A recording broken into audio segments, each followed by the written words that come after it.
Hello and welcome to this episode of Battling with Business with me, Gareth Tennant. And me, Chris Kitchener. And this week we're joined by quite an exciting guest, Simon Jeffries, who is a former Special Forces operator and is a mindset and performance coach.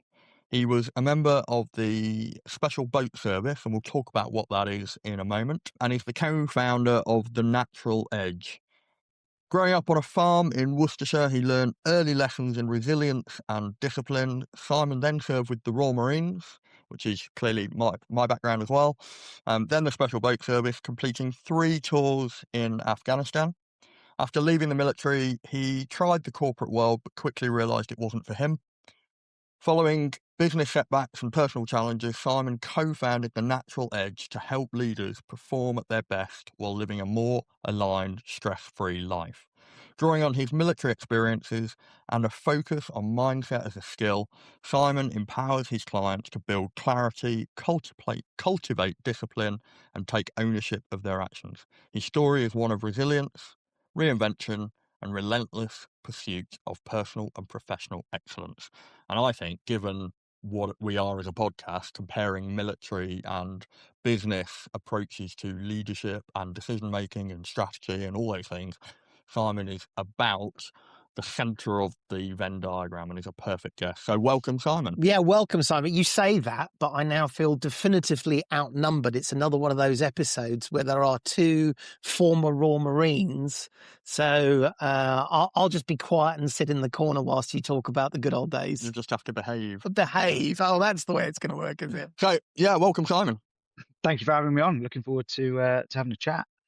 Excellent. We've had quite a few military guests in the past, but I think you're the first member of the Special Forces that we've had on. But before we get into that, do you want to talk through who you are and how you got into a career in the military? And then we'll talk through what that looked like and all those lessons once we get there.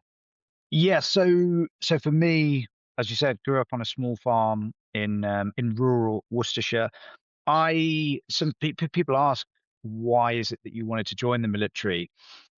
From an early age, it's all I ever wanted, and I'm not exactly sure where it came from. I don't have any family in the military. I think it's a combination of growing up in the countryside, always loved adventure, being outside. I was a member of Cubs and Scouts.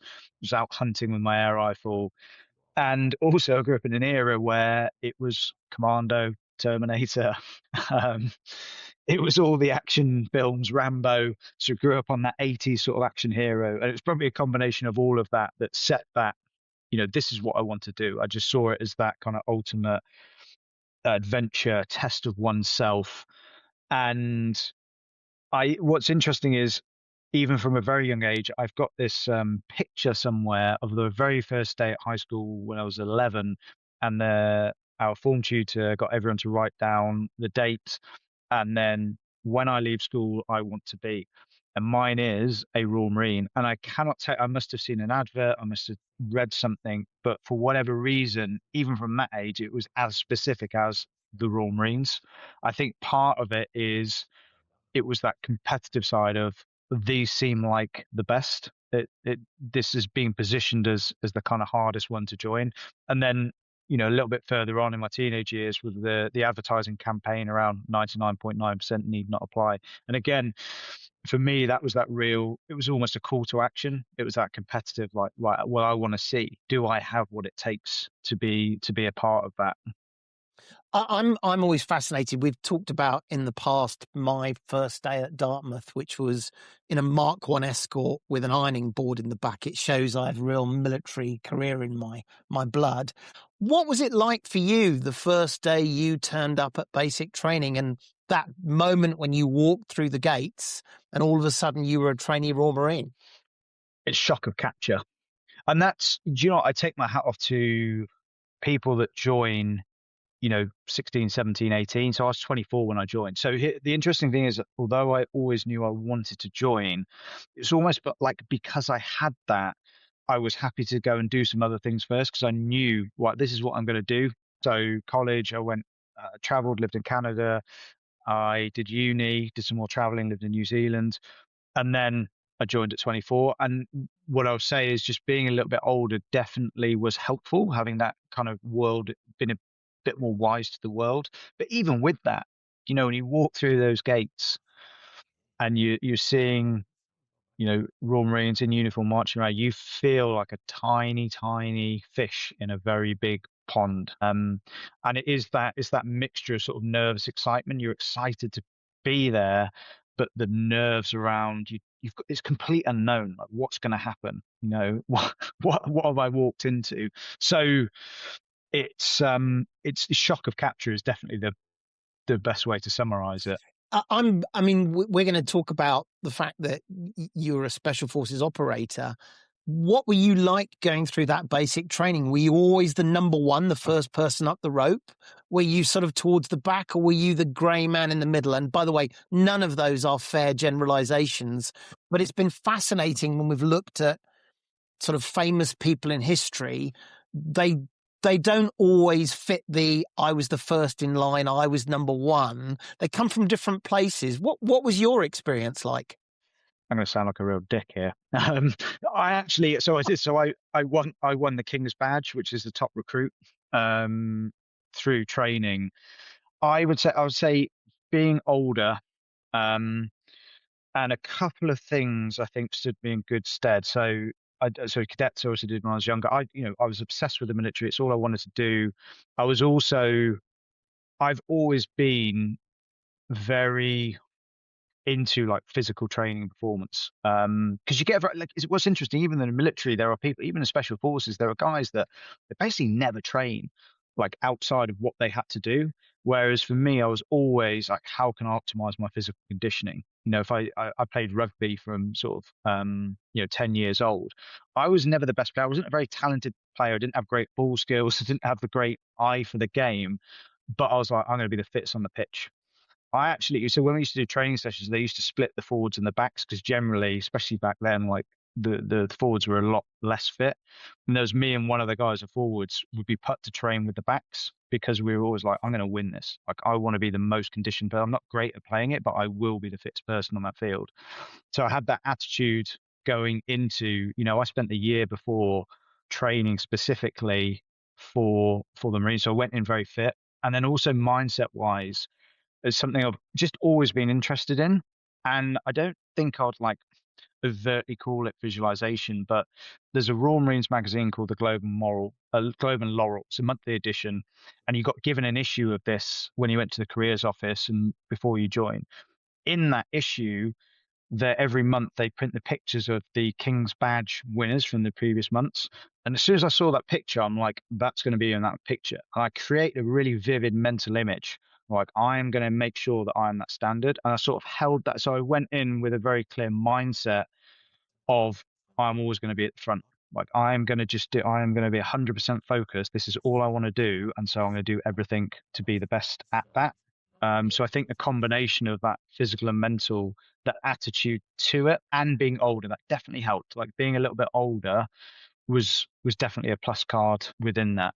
Yeah, that's really interesting. I think there's a couple of things that you've talked about that resonate hugely with my experience. I can absolutely pinpoint the moment where I realised that I wanted to be a Royal Marine versus just generally join the army or the military.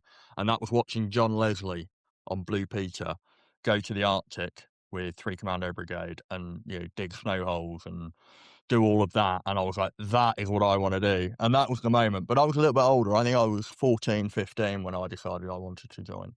What I found really interesting was your description of your focus on training and physical training. And it something that dawned on me after I left the military was I had spent my entire sort of adolescence training to be a Royal Marine, and then did 15 years in the Corps doing phys as part of the job, but also just it becomes part of your life, doesn't it? But it wasn't until after I left that I started to learn how to do physical training and optimize training. And it took me 15 years to realize that every time you go for a run, you shouldn't be running at sort of 90% max heart rate and coming back buckets of sweat. And I genuinely reflect on that. I think it kind of set me back a little bit because I wasn't optimizing my performance. And I think there's something in that in terms of understanding how people are thinking about what they're trying to achieve rather than just gunning for it. But I think we'll come back to that. Um, you've talked about your sort of determination and motivation to be the King's Badgeman. You went in a little bit older. That's clearly going to give you a little bit more experience and a bit of advantage. And also, I suspect, a little bit of a physical advantage because you'll be that bit older as well. Did you know at some point during training that you had it in you to pass Special Forces selection? And was that a goal that you had in your mind from then? Or was that something that developed later on? I would say it was always at the back of my mind, but I was just focusing on what was in front of me. And it's quite Mm, interesting. So I get, obviously social media now. I sometimes, get messages from lads who are looking to join the military. And before they've even joined, they're asking questions about, you know, I want to pass selection. Don't even think about it. Why are you even thinking about that right now? All you should be thinking about is how can I pass the PRMC, it's not even that anymore, whatever the pre-course is for the Marines. How can I do that? Then how can I get through training? So for me, I always, again, grew up reading the Andy McNabb books, Priority Zero, Immediate Action. And for me, that was, when other people would look at, I want to be a famous footballer or rock star, whatever it is, it's like, no, that for me is the pinnacle. That's what I want to be. So I always had that there, but I was always just focused on what's in front of me. So I wouldn't say I didn't have a thought process around, yes, I'm capable of it. It was a thought process of, I will try that at some point, but all mm. I need to focus on is just being the best Marine. Like just do what I need to do right now and then think about that later.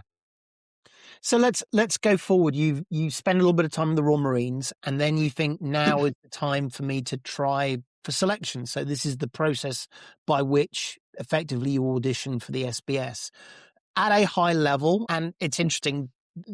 I've grown up with there being a mystery around what it actually means to be in the Special Forces, and I think that's evolved over the last few years. But share what you're comfortable with. Recently and occasionally I see SAS Who Dares Wins on the television, and I definitely twitch because I realise this is a television activity. Can you talk about what the real thing was like for you, how you felt about it, how hard it was for you, the mindset, and particularly that because my sense, having spoken to people in various fields, is the SBS is a little bit different to the SAS as well. And how did that sort of reveal itself? Yeah, so there's probably a lot to dig into here. So in terms of the selection process, it's the same regardless of whether you're going SAS or SBS. It's the same process. It became joint, I think, in the 90s at some point. So in terms of the organizations, they're now very similar. It's the same selection process. A lot of the training is joint. The only real difference is the SBS take the maritime capability, so the diving and boating side, and Hereford don't and focus more on, say, airlines with the counterterrorism role. Outside of that, operationally, training, it's all very similar.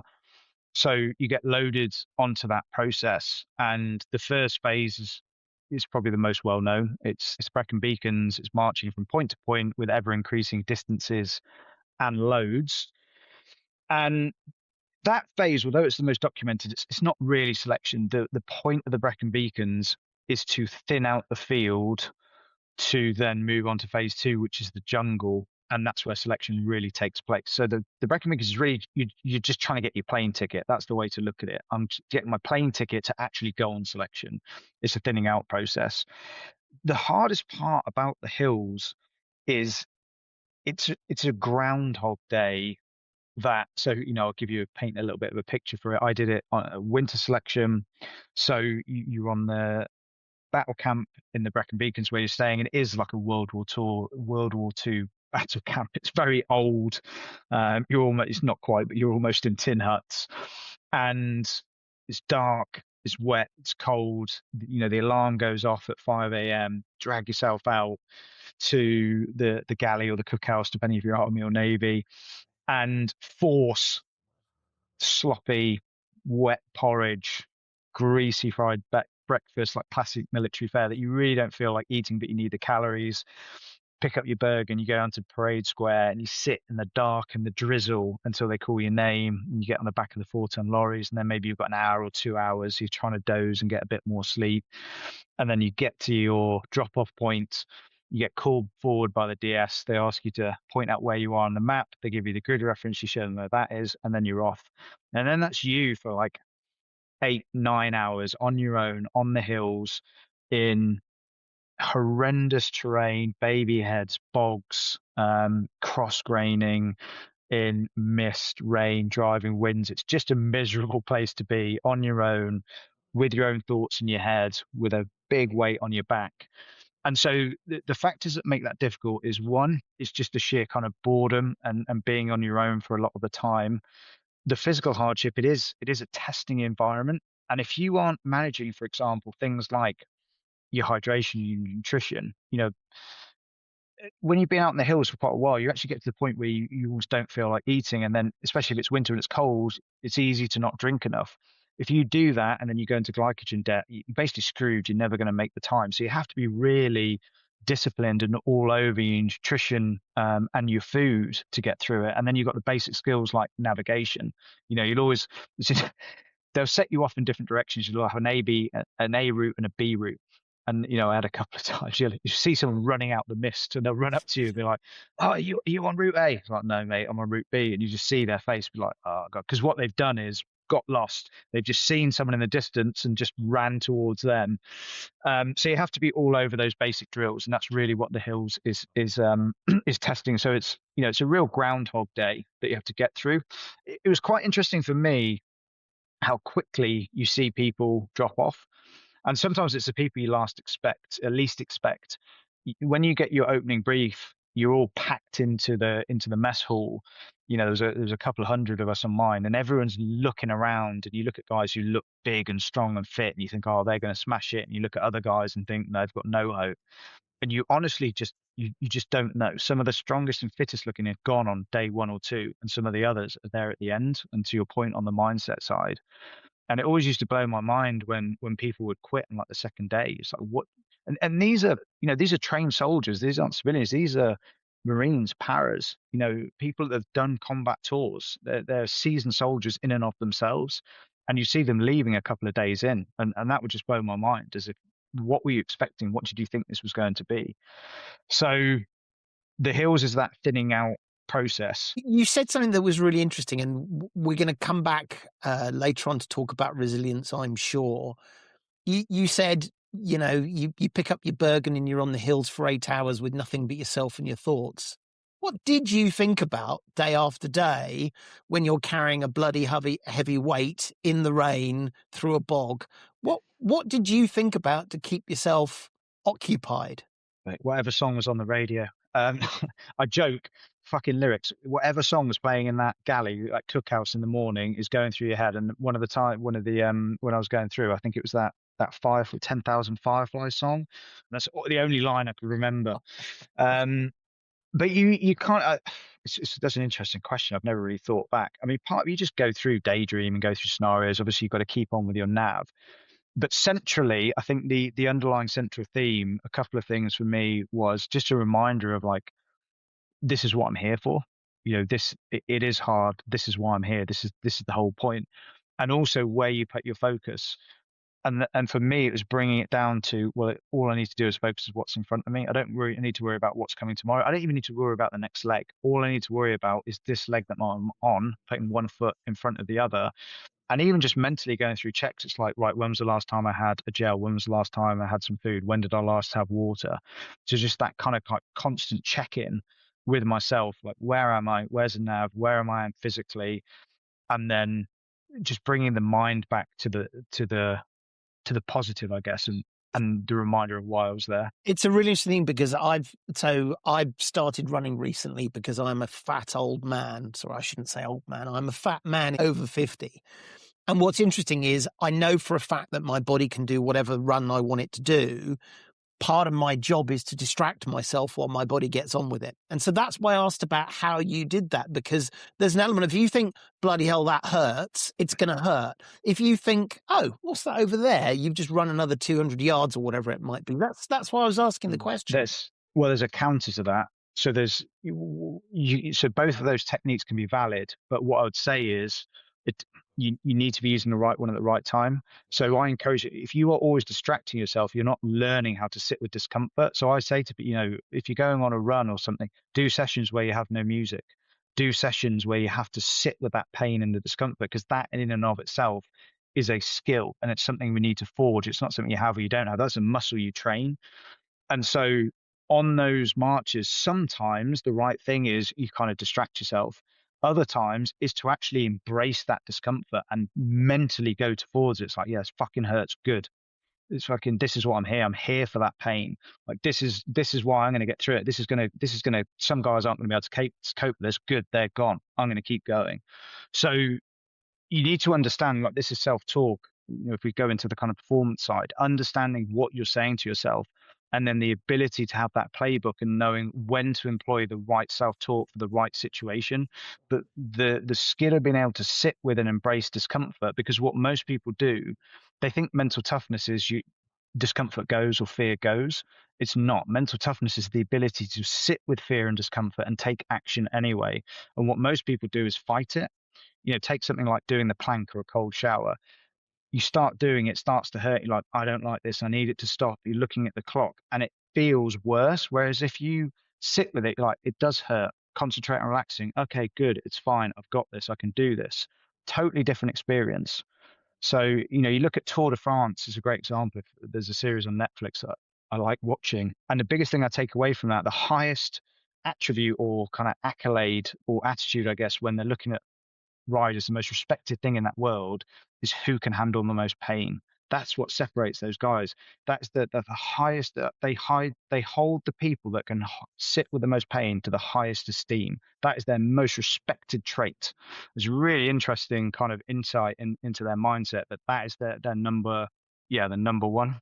I'm going to ask a question, and it's probably slightly disingenuous because I think I know the answer. But you've talked about phase one of selection, the hills for special forces, and you've used the example of the elite cycling teams in the Tour de France. And we've started to then talk about the right mindset and how you use that with your clients now. I think there will be people listening saying, what has been, the elite, the top of the elite within the military and the special forces and the elite of cycling got to do with helping me as a run-of-the-mill leader, manager inside a corporation wearing a suit and tie every day? Why would I need to embrace pain? That isn't my world. So how do you take those sort of extreme examples of elite performance and distill those into lessons that you can then apply to other situations? So if we think about, I would use the word discomfort rather than pain. Discomfort manifests itself in lots of different ways. So yes, physically, maybe that isn't an issue, but having been through the military and now being in business for the last 10 years, I can honestly say business is probably been more testing than anything in the military. The amount of pressure and uncertainty that you have to deal with constantly, and the discomfort that comes with that, and managing stress, having difficult conversations, the ability to not quit when your back's against the wall and your cash flow is zero. The exact same traits that you need to succeed in sport, in military, it applies to business. But the difference is, and we can dig into this later, the military and sport treat performance in a professional manner, i.e., yes, they train their skills. So you need the skills and experience to do your job, but they also train performance. So your ability to control your emotions, your ability to stay focused, to stay disciplined, to not let stress take over under pressure. So it's actively trained. Business is another professional arena that takes an amateur approach to performance. If we look at, big corps is a great example. They talk about wellness schemes and, looking after people. They don't. It's just kind of words on paper, but it's bonkers. They just expect people to be able to turn up and do it. It's almost like you go into careers office, you join the military, just go to combat. Yeah, just do it. What do you mean, just do it? Well, you should just be able to do it. That's the approach of business. You should just be able to deal with stress. You should be able to deal with that discomfort of, the cash flow drying up or whatever it may be, the client leaving. And so the way it translates is the same way that we need to be And actually the physical side ties into it as well, because if our nervous system is completely stressed and fatigued and dysregulated, the ability to control the mind is so much harder. So you still need that kind of hardware and foundation in place. And then on the mindset side, the more that we can stay focused, be in control, be disciplined, the easier it is for you to show up and be at your best. Because you can be the best at business in the world, you can have the best skills. If you start to crumble under that pressure, if you start procrastinating, falling into perfectionism, you don't switch off when you're at home, there's self-doubt, there's imposter syndrome, well, you're going to be massively underperforming. It's almost like, so it's your skills time multiplied by your performance get your results. So if you've got an 8 out of 10 on skills, but you're only a 3 on performance when the pressure rises, well, that's the result that you're going to get. So that's kind of my big thing. We changing how we see it in business and taking a professional approach to performance so that we get the best out of ourselves. You've hit a hot button with us. So most of my career has been in the civilian world, and I couldn't agree with you more. And I think it's worth calling out that it's not just that people are foolish that they don't train for this. I think it's almost a herd mentality. In other words, when they look left and right when they're at work every day, no one else has had any training, and so it's people like you and others, and hopefully part of this podcast, which is to say to people, there are other ways of thinking about it. And, you are that sort of peak performer in the military. That was by no accident. It started, in fact, I was going to say the day you walked through the gates in basic training, but in fact, it started before then. But every month, every day, I would be willing to bet you trained in some form or other. And yet in business, we don't seem to do that. And we sometimes pay lip service to even what training means. So we totally agree with that. I think that's but you've hit, and it's not for lack of it's not that people don't want that. It's just not a thing. We don't even think about it that way. It's more of a mindset shift because it's not in the culture. But the other thing is, this isn't something that needs to take hours of time. We don't need to be doing like whole days away. When I work with clients, time wise, it's roughly 60 minutes at the beginning of each week and then sort of 20 minutes each day. And it's getting the basics in place and building a system. Like, I really see performance as a system. I think for most, this is, again, we can dig into it. People don't really even understand what performance is or how you build that. And so what happens is we'll try a bit of meditation here, a productivity app there. And there's no way to tie that into a coherent framework and build that into your life. And really what we're doing is, it's like trying to make a jigsaw puzzle, but you can't see the picture and you've got bits and pieces missing. Whereas once you understand, okay, it's a system, it's broken down in these component parts. Once I put these in place, that allows me to show up and be at my best no matter what. That's what sport has. That's what the military has. And it's when you understand it, it's not complicated, but it's getting that understanding. Do you think there's clearly lots of lessons that you're bringing from your experience in the Royal Marines and Special Forces into the commercial world? Are the lessons that you've learned from the commercial world, having now transitioned, that you think the business world does better than the military? God, that is a good question. I've never actually thought about it that way. I think the military is very good at certain things, but also falls down in other areas, as with lots of things. I think, and again, you could argue the corporate world is like this as well, but the military is very bad at promoting people because it's easier to get rid. It's very hard to get rid of people. So what I see, this seems to be a common theme with people when you chat to them. What happens in the military is you can get people in positions that are not the best at leading. And so people who are good at what they do kind of just start to get sick of it and end up leaving. And so the people that carry on through are the people that either are just willing to put up with that or who are also not that great. And so the cycle just perpetuates. I know so many really good professional soldiers that just kind of got sick of being under leaders who were, to be honest, just shit. And so they just left.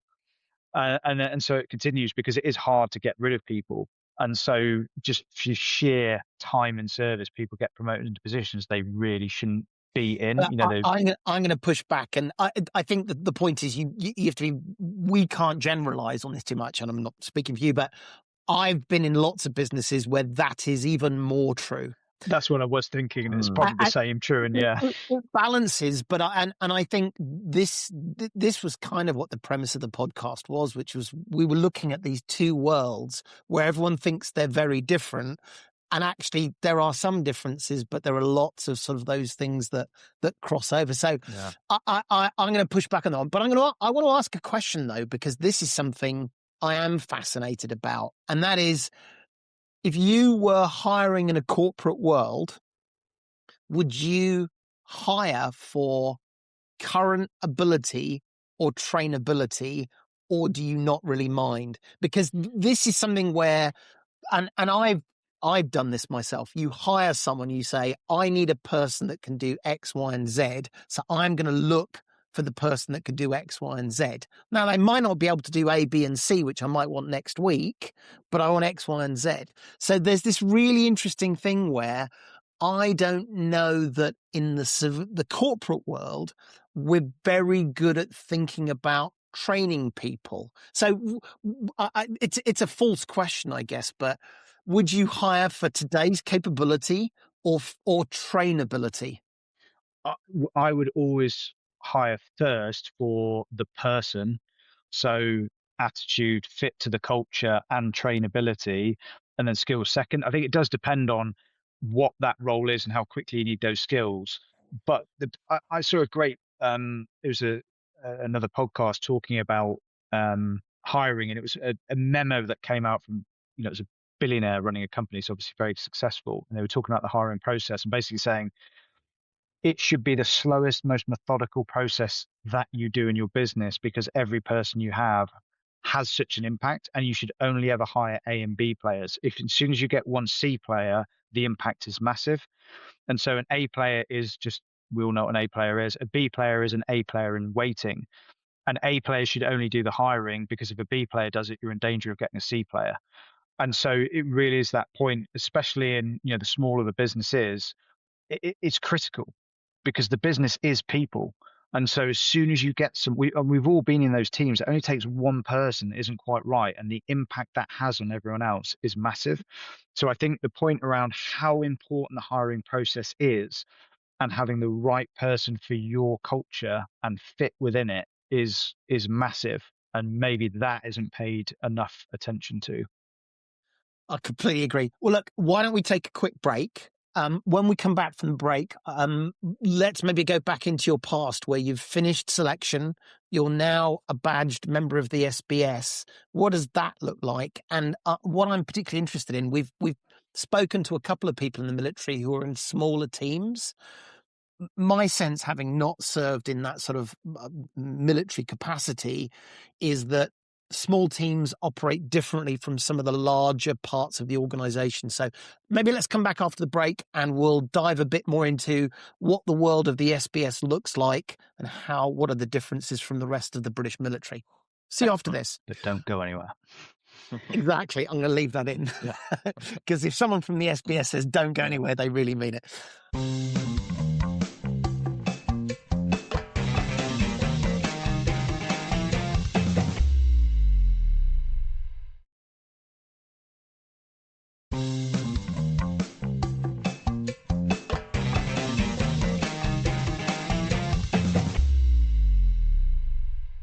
Welcome back. Before we went on break, Simon was talking about sort of the journey to become a member of the SBS. Let's now take you to a place where you're a member of the SBS. They hand you a badge that says that you are now a badged member of the Special Forces. There's a lot of history that goes within it and a lot of culture that comes with it. What does day one look like for you, and how did that evolve over time? I can't even remember what day one looked like for me, to be honest. I mean, it is, what I will say is it's fast and furious. You get thrown straight into the cycle, whether that's training or ops, and it is relentless. It is an incredibly busy world, because it is a small organization and there is so many different things going on. that the first couple of years, just absolutely fly by. You are either on a training course to upskill you, or you're going and doing jobs. So it's very, very busy. And you are expected, I mean, it is the point of selection, I guess, is that job interview, but you're thrown straight into it and expected to meet that standard to rise to that level.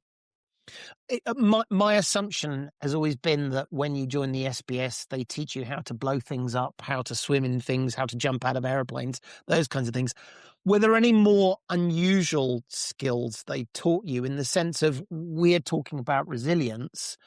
Did they take that approach? I mean, we look at modern Olympic athletes, and I think we'd be surprised that a lot of becoming an Olympic athlete is mental training, people sitting down, psychologists.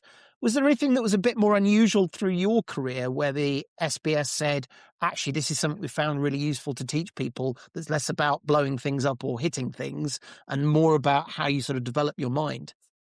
It's become more of a thing, I think, since I left, just chatting to guys, that they are taking that much more scientific approach and bringing in, external people to dive more into this side of things, and a more scientific approach with it than when I was in. Part of it, the selection process does, by the way it's structured, refine for a certain mindset that you need anyway. So a good example of that would be on the jungle phase of selection, which is really where selection takes place.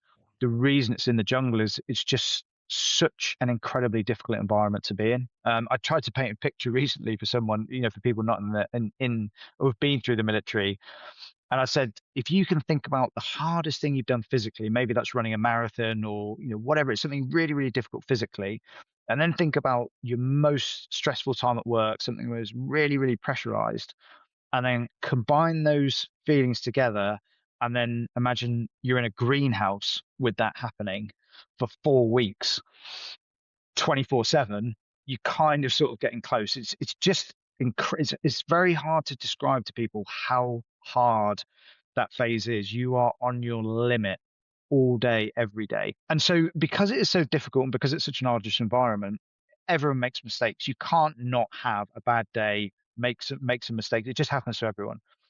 But you get very little feedback during that process. And if you think about life, we are used to getting feedback all the time from our parents, through school. We usually always getting some kind of feedback about how we're doing.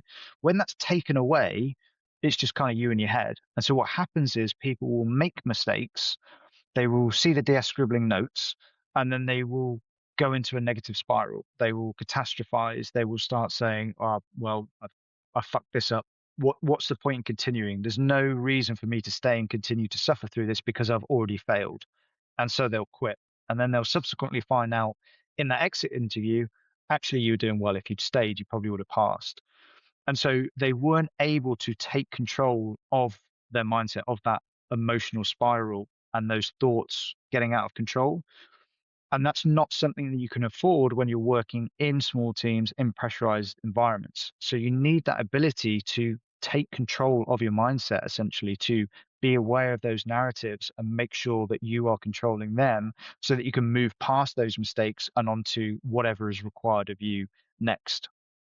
Do you think it's a different skill set to get on with a smaller group of people, in a, I don't know, a platoon or a section in the British Army?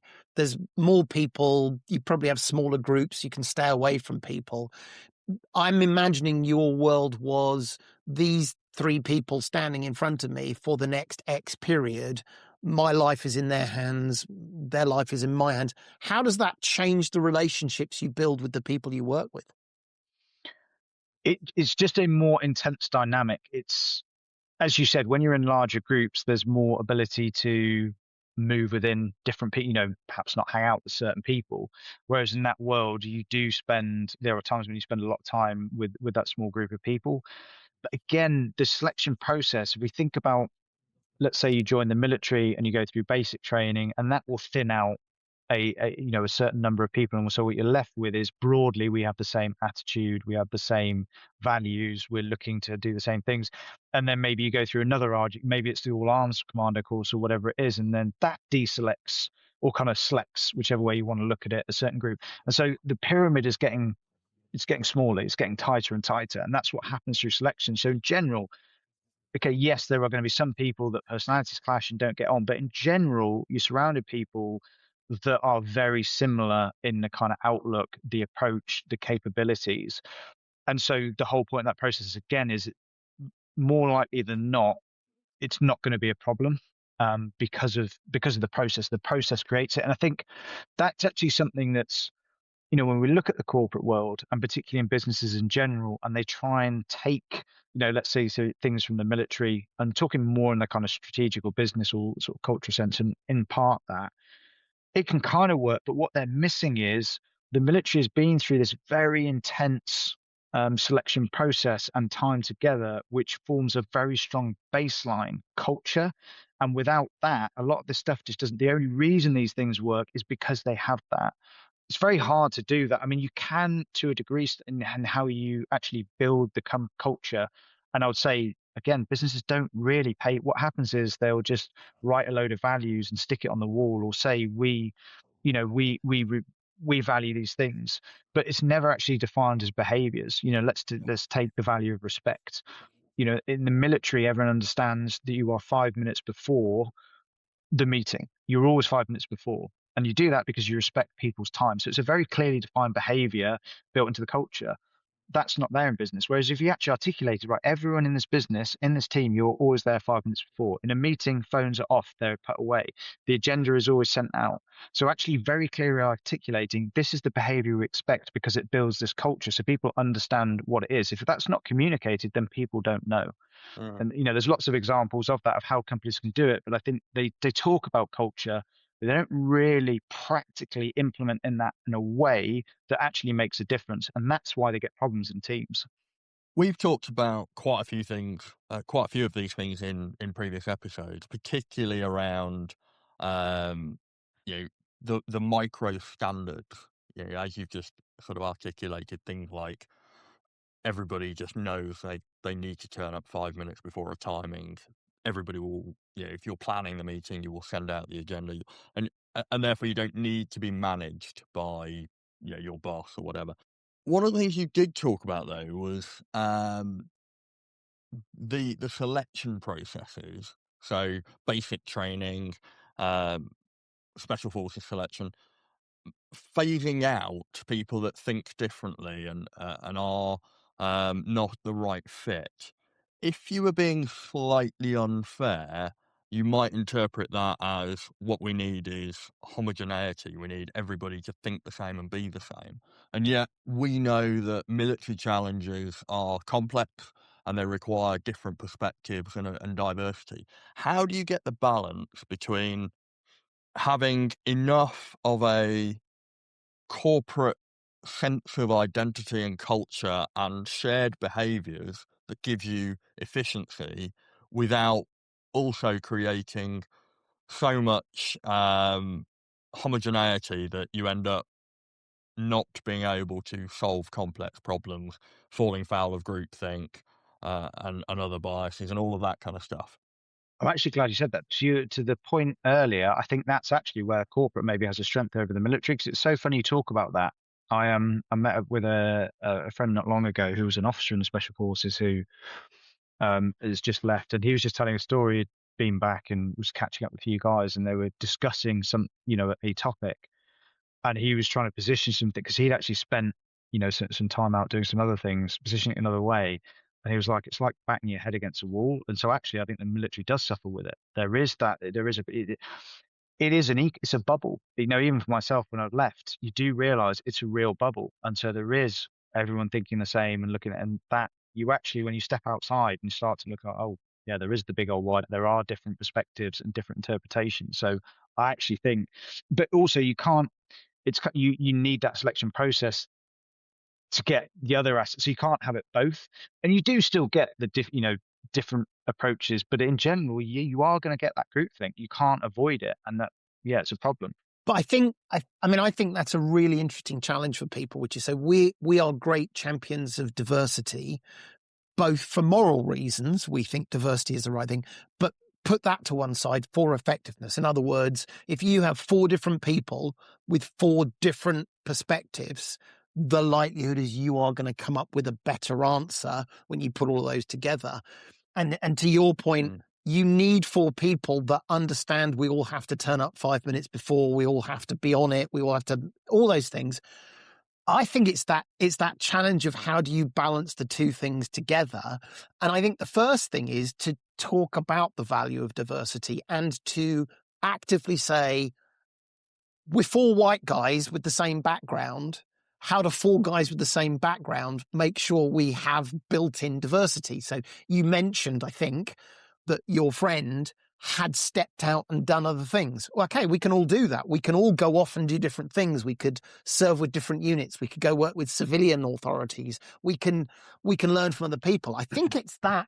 Do you care about diversity, or do you think that if we all think the same, we're all brilliant, that means we're going to be 4 times as brilliant? So it's that curiosity maybe that's something that's important.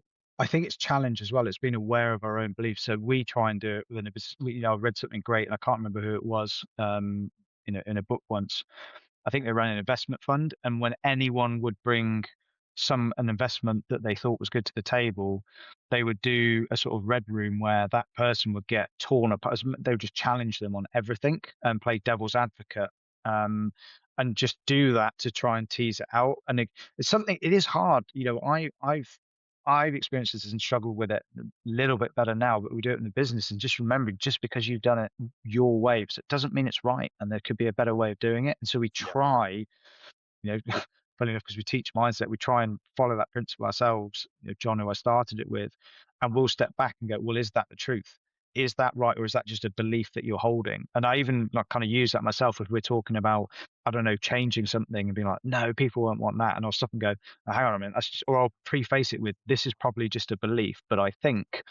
And so we really try and do that. It's like, no, that's just a belief. That's not the truth. And we try and run the mantra of, we don't know, just test it. We really try and go, I was like, you don't know, test it. Test it. I think Data's that's the only really way. important. I think that distinction between truth and belief is effectively getting towards the things that you can objectively know and the things that you're going to have to speculate, test, adjust, learn, develop, and grow.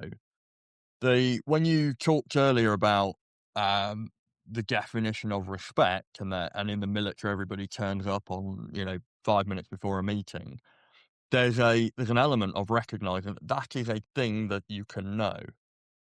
Turning up to a meeting on time because time is precious is an objective thing, and therefore you can create a behavior that we all carry out, that no matter how you think about the world, what your perspectives are, what your upbringing is, what your background is, everybody needs to be efficient with other people's time. We all need to respect the timings.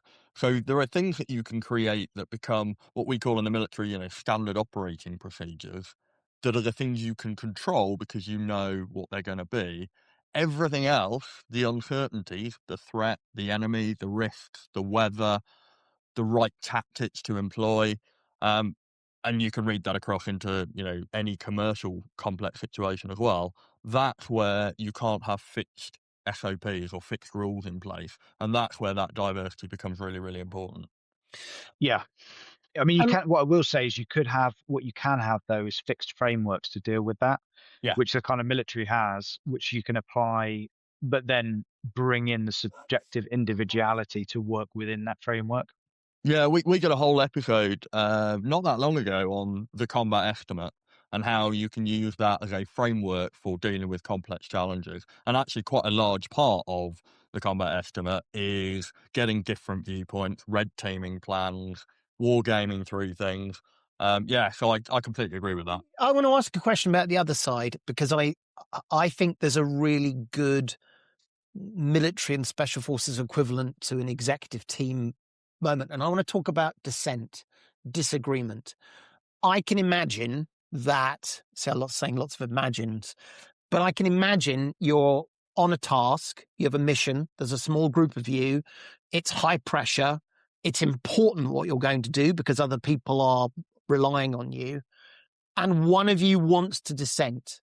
The plan isn't right, something isn't right. And in the civilian world where I've been, that becomes really difficult because no one wants to say no. No one wants to be the first person to say, no, I think we're thinking about this wrong. There's this group think kicks in. Well, that's great. We can talk about that, but this is too important. There's all sorts of reasons why dissent is very hard. And I can imagine, given everything you've talked about, similar training, similar viewpoints, how do you in small teams, when you're an operator, how did you manage effective dissent, which balanced we have a job to do with, but we're open enough to not be afraid to be wrong and therefore listen to the dissent? Yeah, I mean, definitely in that world, no one's afraid of telling you their opinion. I can now tell you.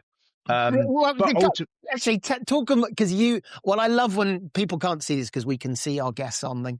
There was a look on your face which says, you have spent lots of your life listening to people dissenting, and that's part. Talk more about that. I think it's what you will get if you think about the type of you get very strong characters, but you have to be a strong character to get through that selection process and get to the end. So by that, yeah, that's what they want. So you, people are not afraid of telling you if they think something is wrong or they have another opinion, but you still default to who's the TL, who's in charge. Ultimately, yeah, you can put your opinion forward and you can fight it, but if they decide that's what you're doing, fine, then we'll do that, and then you're back on board with it. So I think if we just translate that across into the corporate world, you can build it into the culture in the sense of having good communication and open communication. Something the military does very well, and particularly in special forces, is there are always debriefs. You have debriefs after everything that you do, whether it's a 30-minute training session or a 2-week long operation. The first thing you do at the end, it hasn't finished until you've done that debrief. So straight away when you come off the ground operations,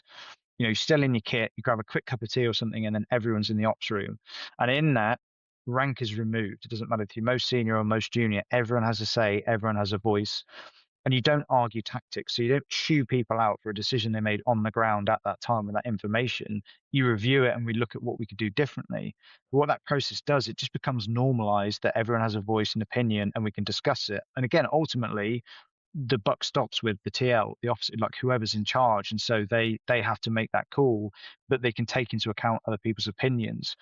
Whereas in the corporate world, the feedback, for example, is almost rare. It's like your appraisal once every 6 months or something. So it becomes charged, it becomes emotional, people get defensive. Whereas if within your team, if every week, on a Friday, you take 30 minutes from now and you go through, right, how did we go this week? What problems did you have? What worked? What didn't? And you can take, everyone feels heard and like they have a say.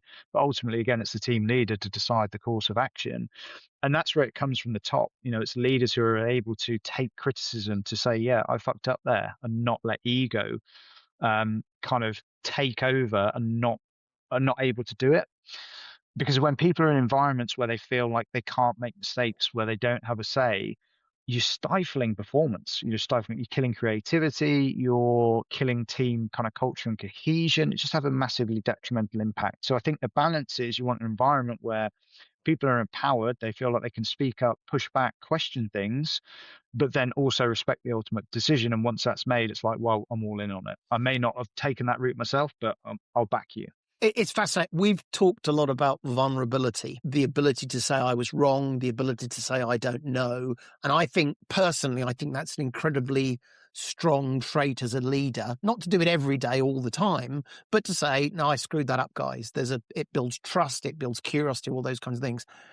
The word vulnerability, I've never heard in the special forces vernacular.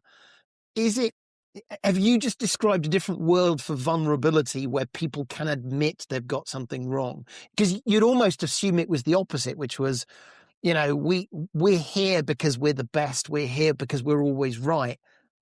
Does the word vulnerability exist in the SBS? Not I in a don't know whether hippie way.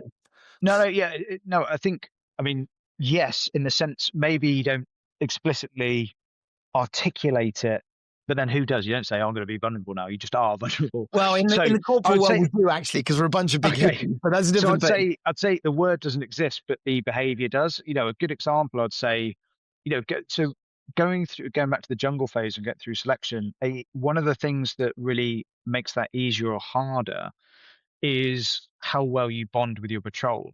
I was incredibly lucky. Because what happens is you go into the jungle, and then as you're moving, like the days and weeks pass, people will quit or fail or get injured. And so particularly in that first week, patrols are mixed around a lot. And so it takes some time to bond. I was lucky in the sense that our patrol was really strong. We had one guy who went quite quickly, I think after a few days, and another guy who went maybe after a week or so in. But in general, the core of us stayed together throughout it. Really good bunch of blokes, mixture of Marines, Army, paras. We just all got on well, and we all worked for each other. And so that, I remember some days someone would be like, lads, I could do a bit of extra help here, or like, can someone else take the radio today? Like, I'm hanging up. That ability to see when someone's like, mate, you look like you struggle, I'll take that today, or I'll go and do this. And so we really worked for each other. So that ability to say, it's like, lads, I'm fucking struggling today, could do with a hand, is strong.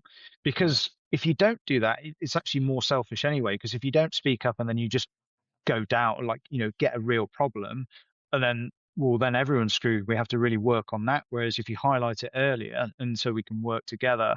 So it's a really important part of team dynamics. Again, we try and do it in the business today. John and I, we've got loads on with some work coming up. And we've been some work, and he was like, right, what can I do to ease? You got loads on your plate because you need to write a load of copy around this. How can I ease that? If I go and bullet point the structure out, is that going to help? I'm like, fucking yeah.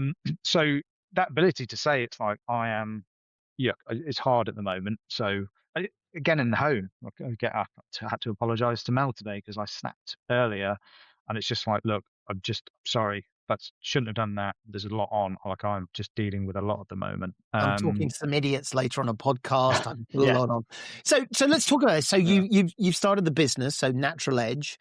How have you converted the things you have learned, which you kind of, I would imagine it's not that you walked away with a binder full of things you've learned in the SBS and the Royal Marines.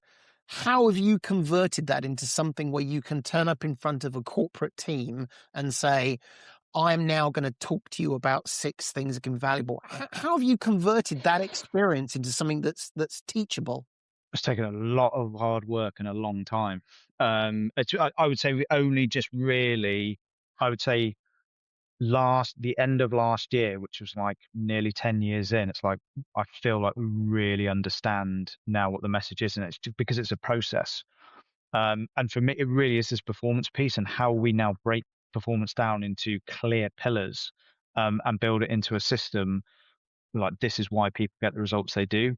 Most of my work is less corporate, it's individuals. So the people that come to me it's usually late 30s, early 50s, got to a point in life where on paper everything looks great. You've got the job, running the business, the house, the car, the family, and it all looks great. But stress is very high, satisfaction is low.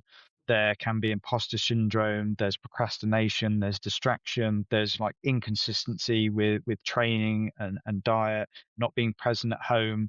And overall, it's a feeling of, one, I feel like life is coming at me and I'm just reacting to it instead of driving it forward. It's a feeling of, I feel like I used to be better. I used to be on top of all of this stuff. And then for whatever reason, I just don't feel that. I don't feel like me anymore. And there's also a feeling of, I thought this was going to be it. I've been driving to this point of life where I have all of these things and it looks great on paper. Why do I not feel like why don't I feel that? Why am I not experiencing that same kind of feeling that matches what I've got on paper? And there's lots of reason that happens. What I do is take them through a very practical process to essentially put them back in control and change all of that. And it's very rare. In 10 years of doing this, hardly ever does a person have to make a massive change, like quit a job, get out of a business, change a relationship. That honestly rarely happens. It's once you get the basics in place, the basics that facilitate our performance, how we show up as humans, everything changes. And stress comes down. They start finding that fulfillment day to day. They feel like they're in control again. Their focus isn't back. Because I mean, it's almost too much to dig into here, but there's lots of reasons why it happens. The modern world doesn't help. Like, the modern world is basically set up to completely fight against our natural biology, and inclination. So that causes problems.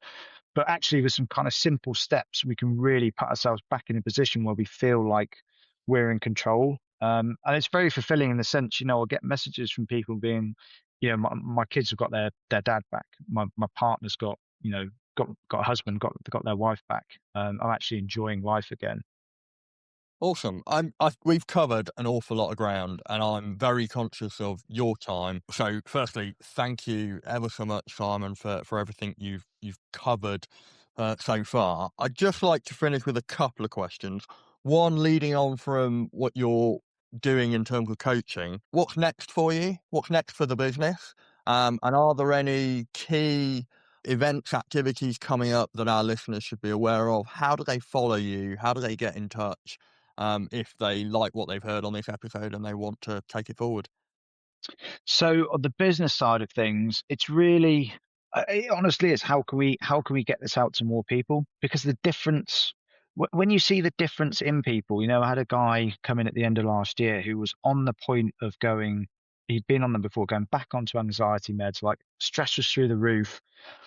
He had two young kids, and it was, this high pressure job, boss that was quite difficult. So working with him and going through the process 3 months later, it's totally different. Like how relaxed and calm he was, and that feeling of being in control.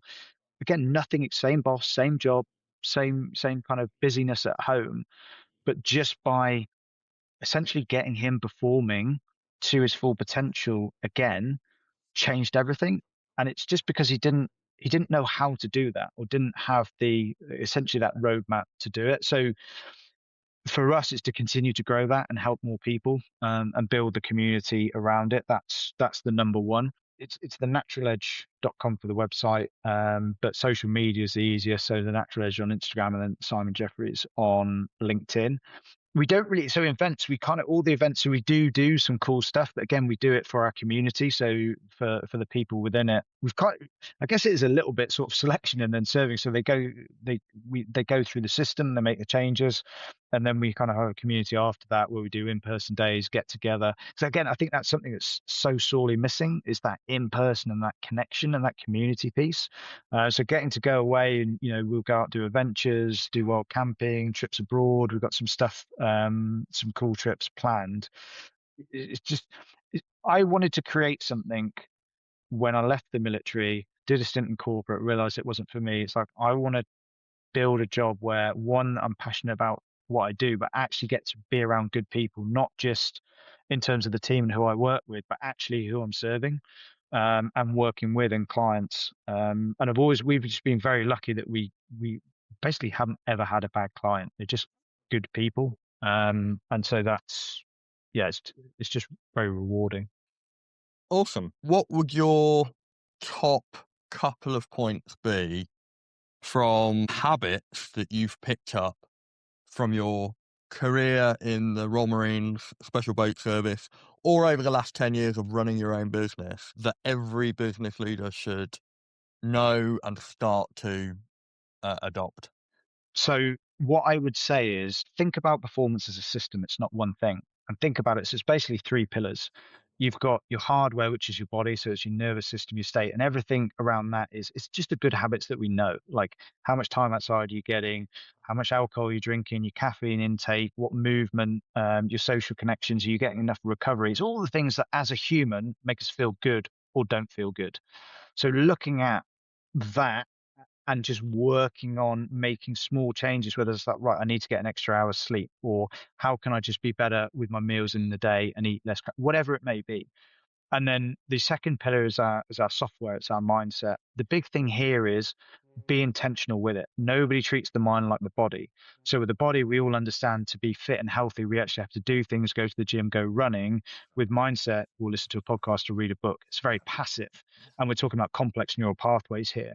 So just starting to build awareness of what your beliefs are, what your self-talk is, and then finding practical ways to actually start to change that, and thinking about it as you would training the body, is how you put yourself back in control of your mind. And then the third pillar is your actual habits and routines. So do you plan the week? So for myself, 15 minutes at the end of the day, I look at, what have I done? What have I not got done? Look at the tasks for tomorrow, top 3 priorities, so that I'm closing out one day and planning the next day. Very simple habit, makes a big difference to whether I feel reactive or in control. Mm. So, boundary setting, all of that. So if you just think about it, right, here are the 3 pillars. I'm just going to incrementally, and you could, even if you take what I've said there and be like, ChatGPT, I heard this guy talking about this on a podcast. These are the pillars. Give me the top 10 things that I could do for each one, and then just pick one each week and gradually build it in. I guarantee if you do that, you will start to see a big difference. So think about performance as a system and think about it as body, mind, and our routines and how these work together. Well, that seems like a perfect summary. And if that hasn't whet your appetite to hear more from Simon, then I don't know what would. Please do go to Simon's website, naturaledge.com, I think it was. I was looking at the website earlier today. And also Simon is available on LinkedIn. In terms of us as a podcast, please let us know what you think. We'd love to hear from you. We get lots of feedback via email on battlingwithbusiness@gmail.com. We also publish all our episodes and get feedback on Twitter and Blue Sky. I was about to say Twitter and X, those are the same things, on Battling with Biz with a Z. And if this is the first time listening to the episode, then please do subscribe and like. That helps the algorithm, helps other people find us. But for the moment, Simon, thank you so much for joining us. That was really, really good.